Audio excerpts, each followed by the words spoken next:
Alright guys, you're not going to see my head today, but I've just given it a quick clean up. I'll be away from site for a few days, and I thought I'd just go over it quick.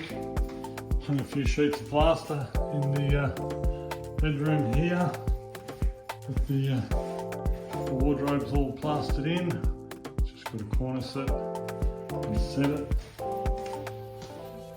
Did a bit of repair work down here in the bedroom. Couldn't really do much, had to really wait for these plumbers to get out of the way. So all this is clean and now and ready for Jamie to do his magic tomorrow or Saturday. This has all been done, and now as you can see, there's a mixer in and another mixer here for the double vanity. Let me move it back so you can see it a bit better. So there's two mixers here. They've brought in the drain, which will come in underneath the vanity for the two sinks. Water going out. They've got a pipe here for the new bathtub, which we've created, but it was never in here before. Mixer for that. Mixer has gone in for the shower. And when I say mixer, it's the mixer tap, mix your hot and cold, you know, it's one tap, flick both ways, and then it comes into a shower head up here.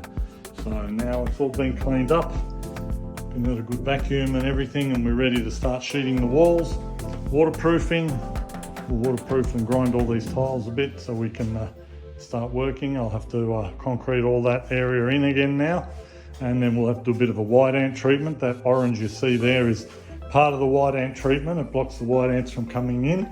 We'll do like a flexible treatment that we paint over, like waterproofing.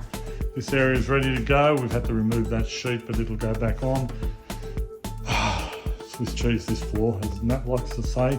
There's just holes in it everywhere, but I will get a mixer in when I get back from Melbourne next week, and we'll fill those floors and we'll be all good to go. Okay, this is us. Look at it how it is, because it won't be like this for long now. All this will start coming together real quick.